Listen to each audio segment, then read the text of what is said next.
Hi, everybody. It's Thursday, it's lunchtime, and it's time for your weekly dose of Future Law Bootcamp.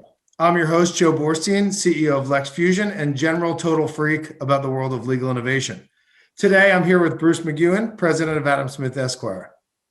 As always on Future Law, we're here to discuss the tectonic forces bubbling under the surface of the $800 billion legal industry. We see globalization allowing lawyers and other professionals from all over the globe to work seamlessly on the same work. Technology is automating routine processes and relentlessly crawling up the value chain, dabbling in more and more of our juicy, sophisticated legal tasks. And the status quo of regulation is being questioned and changed, allowing professionals outside of the bar to work alongside lawyers and solve legal problems at scale. Also, in much of the world, enjoy the profits of what was traditional legal work. Finally, outside investors are pouring in. These investors see opportunity to make a broken system work dramatically better. We always bring up futurist Peter Diamandis, who says, if you want to make $1 billion, figure out how to help 1 billion people. That stuck with us. Well, law affects every single person on this planet, and there are a lot of people to help, and there's a lot of money to make. Whatever drives you, idealism, greed, or even just excitement, I beg all lawyers to pay a little attention to this legal innovation space, and you might just find your purpose here. Today, we're going to talk about the intersection of economics and law from the expert himself, Adam Smith, Esquire. Welcome, Bruce. Pleasure to be here. This is going to be a lot of fun. So a little background on Bruce, because he won't flatter himself the way I will. He's a lawyer and a consultant to law firms on strategic and economic issues and a true leader in the industry. He founded Adam Smith, Esquire, both the consultancy and the prolific blog in 2003, and has published nearly 2,000 articles probing exactly the topics that we just raised in the introduction. I'm a big fan of his writing. My favorite of his many books is Tomorrowland, Scenarios for Law Firms Beyond the Horizon, which he wrote in 2017, which I think is a must read for anybody who's trying to understand the way that the future could play out. And he's humble enough to present scenarios without trying to predict the future, which I love. He practiced law. He was an in-house securities lawyer, and he was educated at Princeton and Stanford Law School, as well as getting his MBA. So with all that, let's discuss the name of your company, because I think everything stems from that. Adam Smith, Esquire, why? Adam Smith, as many people know, was a Scottish economist, 1723 to 1790, lived in Edinburgh primarily, and he invented capitalism. He's the intellectual godfather of capitalism. He was to capitalism as Marx was to communism, only that didn't turn out so well. But if you think about it, he was part of the whole Scottish Enlightenment, David Hume, Locke, the whole diaspora that changed our world. And I'll tell you why I named the company for him, which everybody at the time, including my wife, who was merely president of an ad agency at the time, said was a horrible idea, horrible name. Adam Smith is my intellectual hero. I think he has done more than any, let's just say, non-religious figure in the history of humanity to improve the well-being of the masses of mankind. Joe talked about help 1 billion people. He has helped tens of billions. If you look at any long-term, and I'm talking millennia, long-term graph of GDP per capita, it is a flat line from basically the Neanderthals till about 1700. And then it's a hockey stick. So we can discuss inequities, which COVID has, laid bare as never before. We can talk about modalities of market failure, which is catnip to an economist. I mean, a perfectly functioning market is a trivial case. It's really not that interesting. But the ways market fail are fascinating. Failures of collective action, asymmetric information, externalities, rent seeking. You can go on and on and on. And that's what's interesting. But the point is, Adam Smith gave us the engine of capitalism. We can debate how you want to distribute things later. First of all, let's be productive and raise the standard of living of humanity. So that's why I named the company for him. He, of course, was not a lawyer. God bless him. Nobody's but perfect. but it's about the economics of law firms, which to me is far more fascinating than the practice of law. Yeah, well, that makes two of us. And that's why Bruce is my intellectual hero. You mentioned a lot of points in there about the hockey stick of basically living standards and income. If people are interested in that, I really recommend Enlightenment Now by Steven Pinker. Fascinating book on kind of the Enlightenment's impact on the world. So you mentioned that he was the most influential thinker outside of the religious heroes of the world, but he did invent the invisible hand, which is like an almost religious concept that it is moving markets. How does the invisible hand play into the legal industry? So the invisible hand, in a way, has gotten a bad name because of the people who appropriated it. But if you really read Adam Smith, first of all, his most famous book, he only wrote two, but his most famous book was called The Wealth of Nations. Mm-hmm. And it was published in the remarkably perfect year of 1776. But there was a previous book about 13 years before called Theory of Moral Sentiments. And I think in a way that was, if you want the key to how Adam Smith thought as a human being, you got to read Moral Sentiments, because it leads off with his talking about, however removed another human being may be from us, we're sympathetic to their plight. We can't help it. And that, to me, is a profound truth. And it's a secular and religious truth. You can take it however you want. But fast forward to The Wealth of Nations, the invisible hand was, in my view, appropriated by total cowboy free marketeers. Adam Smith was not a cowboy free marketeer. The insight of the invisible hand is that it's not through the benevolence of the butcher or the baker that we get our dinner.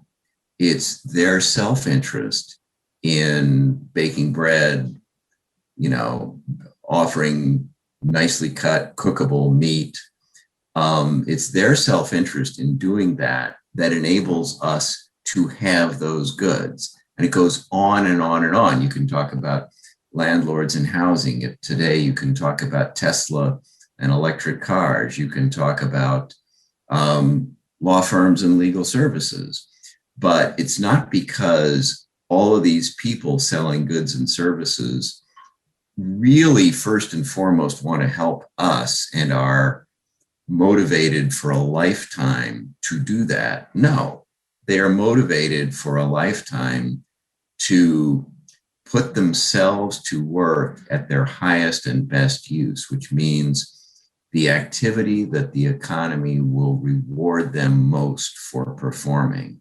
And the genius of the invisible hand is the insight that by everybody pursuing their own self-interest, lo and behold, humanity wins. Yep. One of his great examples, it's in chapter 1, book 1 of The Wealth of Nations, is what he calls the pin factory. So in Scotland in the 1700s, what they called pins, we today would call nails, but be that as it may, there was a lot of demand for pins in Scotland. They didn't have steel and concrete yet, so everything was pretty much made of wood.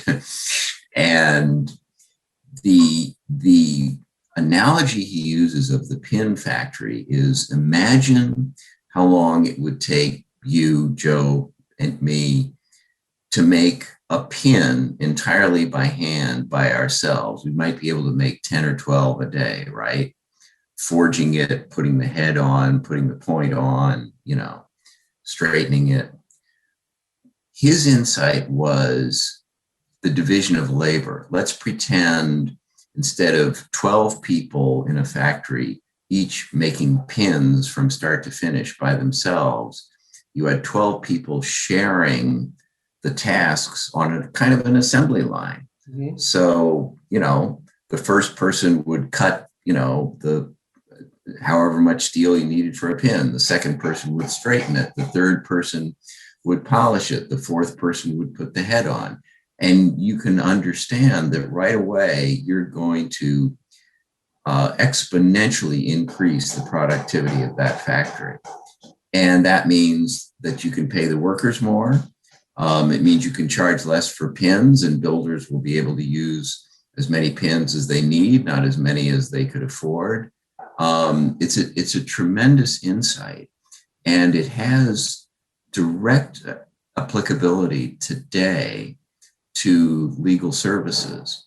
So, Joe, tell me which direction you want us to go, because there's a number of paths. So I think that it's a great transition point, because we can stick with the pins or the butcher, the baker, and the candlestick maker. It seems to me that until recently, in law, everybody wanted to be butcher, baker, candlestick maker, LLC. That everybody wanted to do everything, and they wanted to incorporate all the means of production, within the four walls of the law firm. So everything from the copying, the research, to the being present in court, making arguments, interviewing witnesses. And now we see people breaking off, be they technology companies, new law, or even highly specialized law firms, into very specialized things that I personally believe are going to bring the costs of law down and also increase the market. But I'm curious what you think. What is this trend of specialization going to do?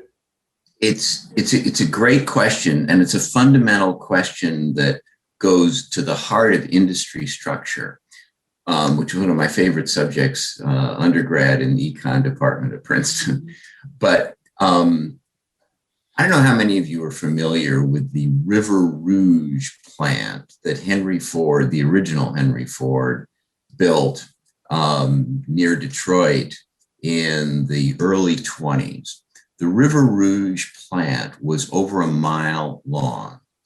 And I'm not kidding you when I say that iron ore went in one end and Model Ts came out the other. Incredible. This is, you want to talk about vertical integration. That's what Right. the economic, this is vertical integration, like the mind of man has never seen. And Henry Ford was not, he never studied economics as far as I've been able to tell. I mean, he was ingenious as a businessman, certainly for better and worse in many ways. But that was he wanted to control everything, and he did, right? But let me ask you something, thought experiment, people. Global major automakers today, GM, Toyota, the Volkswagen Group, you name it. What part of a finished car today do they actually manufacture themselves? The answer is, with a few weird exceptions like Ferraris, the drivetrain. That's what the manufacturer makes. Wow. It's really a misnomer to call them manufacturers. They're assemblers, right? And the design. They design, absolutely. They design. They've got the engineering and the design. But it's like, it's like an iPhone, designed in California, made in China. Yep. So the car manufacturers today are Apple. They're designing the drivetrains. That's what Mercedes, BMW, Audi, you name it. They get the glass from here, the dashboard from there, the tires from the other place, the steel and aluminum, the brakes, the electronics, and they assemble it all. Boeing does the same thing with airplanes. They get whole wings from subcontractors.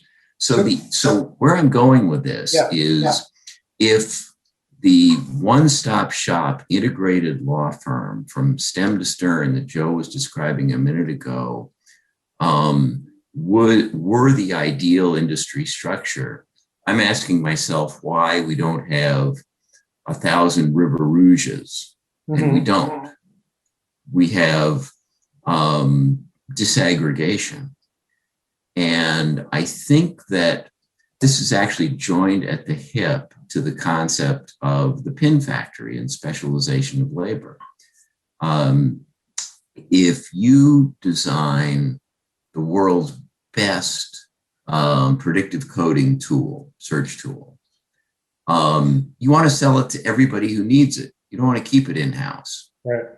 And by the same token, no law firm in the world, not even Denton's or Latham or Kirkland, can build as good a predictive coding tool and keep it to themselves. It doesn't scale that well. Right. So I see the fate of the River Rouge plant, ancient history, dustbin of history, as a really important lesson for law land. And the other thing the other observation I just want to offer up, and then Joe, give me a little more guidance here. The other observation I want to offer about disaggregation, it tends to be a one-way street, right? So I don't know when Mercedes or Lexus or, Bentley stopped making stereo systems, but they stopped making stereo systems a long time ago because Bang & Olufsen is better. And they will never make stereo systems again. So if your law firm rents predictive coding software from, Relativity or whoever the hell is king of the hill these days, you're never going to build it yourself because it's so much better from the market. So the only question to me is not whether this movement towards disaggregation is going to reverse. That's not going to happen. It's not going to reverse. The only question that's interesting to me is how far is it going to go? Yep. And we've seen it happen with human labor arbitrage, right? Yep. It started with Pangea 3, which Joe knows a thing or two about. I've heard of them. So can I ask you a thought experiment on that front? Go for it. Let's reverse it. So if you go to Apple or you go to one of the car manufacturers and you show them, let's say, a better stereo, you can prove it's a better stereo. It's less expensive than the stereo they have now. My assumption, and I haven't worked in the car industry, is it would be pretty quick that better thing would infiltrate the existing status quo rather quickly. If you had a provably better, cheaper, faster, something or other. Am I wrong? No, I think you're 1,000% right. And let me just take the covers off the exact dynamics of how that would happen. BMW and Audi and Lexus are at each other's throats. Let's assume they're killing each other for market share.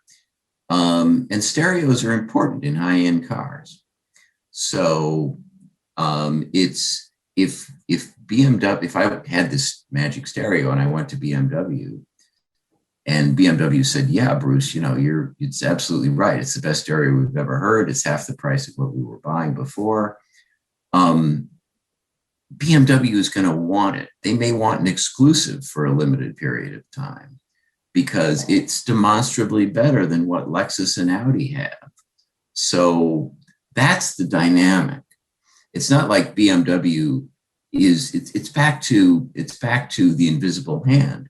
It's not that BMW really, really wants to sell Joe the best stereo they can. It's that they want to beat Lexus and Audi. That's what drives them. So BMW can sell more cars, make more money themselves. So I'll say something from my experience in my Pangea days, my Ernst & Young days, and even now in my LexFusion days. In law, anyone who's sold products or services into the legal industry has felt a tension. I've called it the legal innovation paradox. People call it different things, but even when something is provably better, cheaper, and faster, distribution and adoption is incredibly slow and faces incredible tension as if these tools are competitive with the industry itself. What do you think makes law different than the car industry that creates that tension? Great question. And for the audience, for the benefit of the audience, I could not agree with Joe more. The adoption rate of new technology or ways of doing work in law land is unlike any industry I've ever seen in my life. It's glacial. And let me suggest a couple of reasons why. And I've experienced this firsthand. My partner, Janet Stanton, and I developed an online platform for recruiting law students, for law students and law firms to meet up. It's called JD Match. Fabulous product, worked great. Nobody wanted it. In any event, Joe's absolutely right. So what explains this? And I suggest that there are two things that explain it. Law firms, the first is law firms and lawyers are sheep. Tell me if I'm wrong, Joe, but you show a law firm something new, and the first question they're going to ask is, who else is using it? I rest my case. So you've got a first mover market failure, right? You need to get to network effects, but you need to get user number 1, user number 3, user number 12 before you can achieve the nirvana of network effects. And you can't, there are no early adopters in law land. Yep. You never begin to go up the disruption curve. Second part of this theory of mine, and as Joe was gracious enough to point out in my bio at the top of the show, I was a practicing lawyer, a Wall Street securities lawyer in-house in big bad firms. But I do not think like a lawyer. I totally, I'm at the opposite end of the personality spectrum of the typical lawyer. I don't know how I survived as long as I did, but lawyers have a remarkable self-image that they can do it all, that they are the smartest people in the room. And whatever you're doing, Mr. Businessman, or, almost anything short of maybe a surgeon, I could do that, but nobody can practice law. Practicing law is really hard. So we need to control the whole vertically integrated chain of events. I think that's Finally, you look at the global auto industry, which we were talking about. These are big companies. There's only so many of them in the world, right? We could probably all, sit down and write a list of 10 or 12, and 9 or 11 of them would overlap, right? There's only so many names. The legal industry is incredibly atomized. Yep. Even Latham or Kirkland does not have a 1% share of the global market. So let me explain why that matters. There's no leader. There's no market leader. Decades ago, when it was still legal under federal law to smoke on airplanes, Northwest Airlines, may it rest in peace, is now part of Delta. Northwest Airlines said to itself, we need to break out of the pack somehow and be distinctive. So we're going to ban smoking on all Northwest flights voluntarily, no requirement to do it. And customers liked it. And the rest of the industry followed suit before it was actually outlawed. But there's no equivalent in law land. Even if Kirkland and Latham did something, lawyers could say, well, yeah, that's Kirkland and Latham. That's not us. No, that's absolutely true. So we only have about 5 minutes left. I want to hit a couple more topics really quick. I want to talk about what I see as a humongous boom in legal tech. You have companies like Kira, like Eversort, like Agiloft, Ironclad landing tremendous investment rounds. What does this mean to you? Does this mean the smart money is finally paying attention to legal? Are we going to see the first, legal tech billionaires in the next decade? Great question. If we're going to see a legal tech billionaire, by the way, Joe, my money's on you. But Everyone hear that? seriously, there's this lore out there, and I say it's lore because I think it has no grounding in reality, that law firms are not capital intensive. Well, they never have been, I grant you. How's a law firm going to raise money? It's going to pass the hat among the partners, right? This is like no capital markets access, no bank lending, even, Christ, at scale. But we're going to find out. And I think that's absolutely false, that it's not a capital intensive industry. I think we're going to find out what creativity is enabled by sprinkling a lot of capital into this industry and seeing what blooms. They're going to be exciting. I think it's going to be really exciting. And I'll tell you what, my maybe not, we'll see. If I have a next book in me, it's going to be about the dynamics of the market collision between big law and new law. And we're going to see how that plays out. This may be a book a la Tomorrowland. I want to see that book. I'm not going to pick winners. I'm going to describe scenarios. Right. But this is the kind of thing that's never happened in our industry. Yep. And I mean, Tesla's showing what happens in an industry where people thought the barriers to entry were insurmountable. Yeah. Maybe they're not insurmountable in law land either. So we just talked about a few companies that are all B2B, right? They're technologies that empower law firms and corporate counsel to be better at what they do. There's also another category, last question, there's this B2C space. So it's been there for a while. There's this LegalZoom, right? There are a handful of players, but now you have things like Do Not Pay Law. You have Hello Divorce. You have technology companies with a little service wraparound that are going straight to customers. So in your last minute or so before we have to call it a day, and thank you so much, give me your thoughts on that, because that could be incredibly destabilizing. Cambrian explosion in the legal services market, massive experimentation. A lot of life forms are actually going to turn out not to be so adaptive, right? But a lot are. It turns out that if you want to, be mobile on land, 4 limbs is a great idea. It's really a great idea. It's a killer idea. Yeah. Killer idea. Sight and hearing. You get the point. So a lot of money is going to be lost, but a lot of money is going to be made. I mean, if you think about the .com era, everybody thought, holy cow, this was all a bust. We, poured all this capital down a rat hole. Forgive me. We've got the FANGs. We've got work from home, Western Hemisphere at the drop of a hat. Yeah, we can do that. We can do that. Yeah.